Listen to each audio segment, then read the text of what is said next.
They came like a storm without mercy, a tide of horsemen who crushed nations, erased kingdoms, and carved their names into history with fire and bone. Where the Mongols rode, the world bled. As many as 40 to 60 million souls vanished across Eurasia. It wasn't just conquest, it was a message. Defy us, and this is your future. Mountains of skulls, cities turned to ash, even pets impaled on stakes to make sure the fear spread for beyond the battlefield. This was psychological warfare on a scale humanity had never seen. And at the center of it all, Genghis Khan, the greatest of Mongolia's warrior kings. The man who unified the nomadic tribes of the steppe and forged one of the largest continental empires in the history of the earth. Under Genghis Khan and his descendants, Mongol armies devoured lands across modern Russia, Ukraine, China, Korea, Kazakhstan, Hungary, Persia, Syria, Turkey, India, and left Iraq a ruin of smoldering horror. But here's the contradiction that makes Genghis Khan so fascinating. Behind the brutality was a strategic mind. He built communication networks, trade routes, and even allowed religious freedom within his empire. But for those who resisted him, the cost was absolute annihilation. Across the continent, rumors spread like wildfire. The Mongols are coming. And when those words reached your city, bells rang, voices trembled, and families prepared for the worst. Because the Mongols always offered a choice, submit or be erased. And many cities thought they could resist. They learned tragically that they were wrong. The Pearls of the Orient, the tragedy of Termez. In 1220, Genghis Khan marched toward the city of Termez in southern Uzbekistan. The people believed their walls could withstand any siege. They refused to surrender. For 2 days they fought. On the third, Termez fell. Genghis Khan ordered every man, woman, and child dragged into an open field. Each Mongol soldier was assigned a quota of people to kill. The slaughter was methodical, brutal. A woman tried to flee, offering her life in exchange for a pearl she had swallowed to hide. The Mongols disemboweled her on the spot and discovered not one pearl, but many. The Khan realized others might have hidden jewels the same way, so he issued a new order: cut open every corpse, search their stomachs, leave no treasure behind, and the soldiers obeyed. The Battle of the Kalka River, the trap that crushed the Rus. Centuries before modern conflict reached the Ukrainian region of Donetsk, Mongol generals Subutai and Jib brought devastation on a monumental scale. Facing a coalition of Rus princes and their Cuman allies, the Mongols appeared to retreat. But this was a trap, a master class in deception. They spread their enemies thin, forcing them into disorganized pursuit. At the Kalka River, the Mongols turned. The Cumans fell first, then the Rus, despite outnumbering the Mongols. Some Rus princes surrendered under a promise of safety. The Mongols accepted, then broke their word. Because nobles were not to be killed by shedding blood, the Mongols invented something far worse. They built a giant wooden platform, placed tables, chairs, and food upon it. And as they held a victory feast, the nobles beneath the platform were slowly crushed to death under the weight of the celebration. A respectful execution, according to Mongol tradition. The Khwarezmian Empire annihilated piece by piece. The Khwarezmian Empire, stretching across Central Asia, Afghanistan, and Iran, sealed its fate when its governor massacred a Mongol trade caravan for 50 merchants and a diplomat. Genghis Khan demanded justice. The Khwarezmian Sultan responded by executing one envoy and humiliating 2 others. It was one of the most catastrophic diplomatic miscalculations in world history. The revenge began with a siege of 5 months. When a traitor opened the gates, the Mongols poured in, slaughtering everyone. Even the traitor himself was executed. Genghis Khan declared, "A traitor to his master will betray me as well." The governor, Inauchak, was captured alive on Khan's orders. Legend says molten silver was poured into his eyes, ears, and mouth.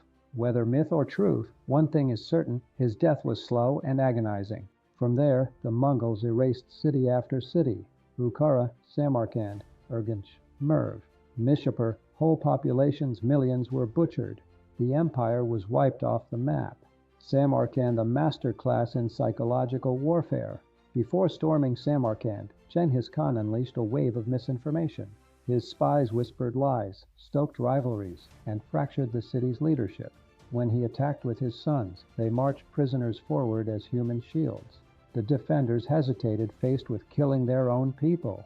Bodies were catapulted over the walls, heads hurled like flaming stones. After a false retreat, the Mongols returned and annihilated the defenders. Then they turned their attention to the city's civilians. Each Mongol soldier was ordered to kill a set number of people.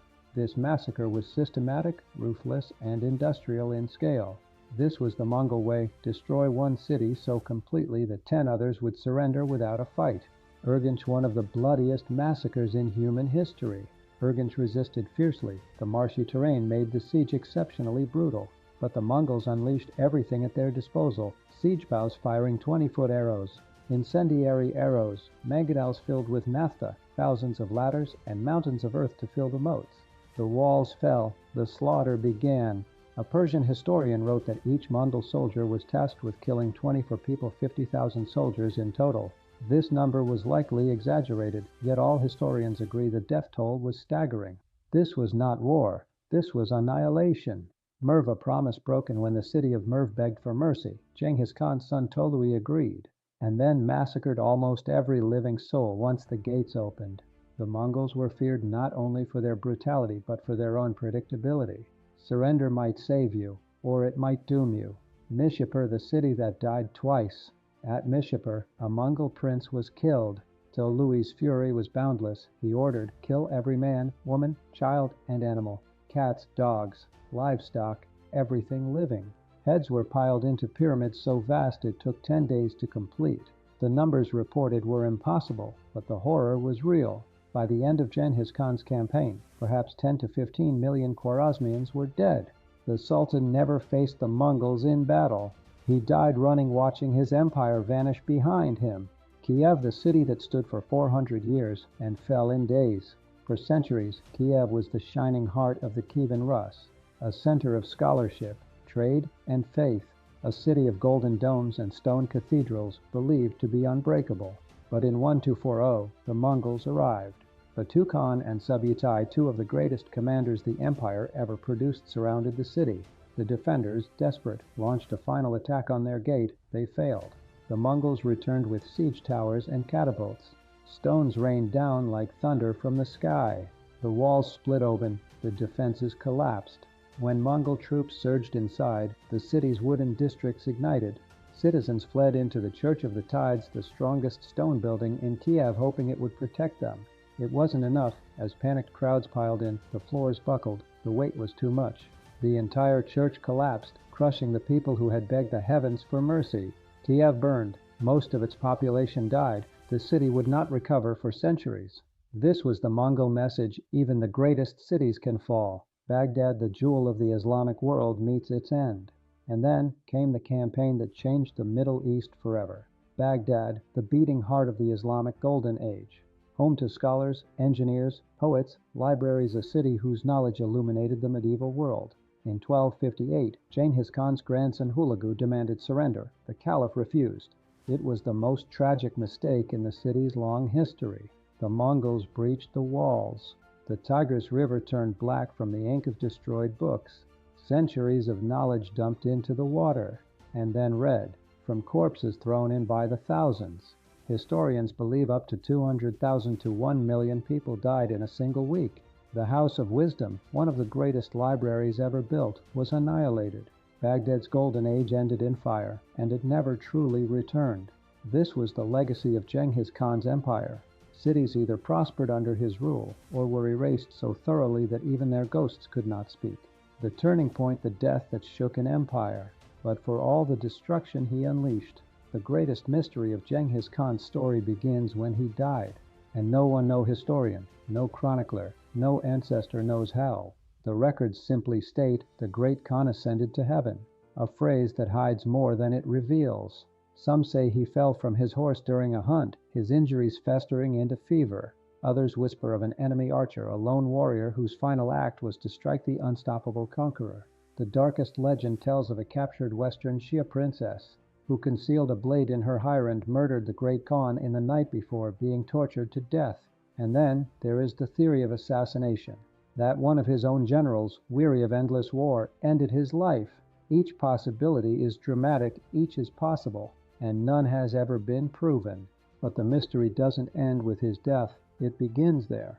The burial, the most secret funeral in human history. According to legend, the land itself was commanded to hide him. His body was carried back to Mongolia under absolute silence. Anyone who saw the funeral procession was killed. Anyone who heard rumors of its path was killed. Any traveler, any shepherd, any villager who stood in the way, killed. When they reached a resting place somewhere in the Khedi Mountains, they buried him in an unmarked grave. Then the soldiers who dug the grave were killed by the escort.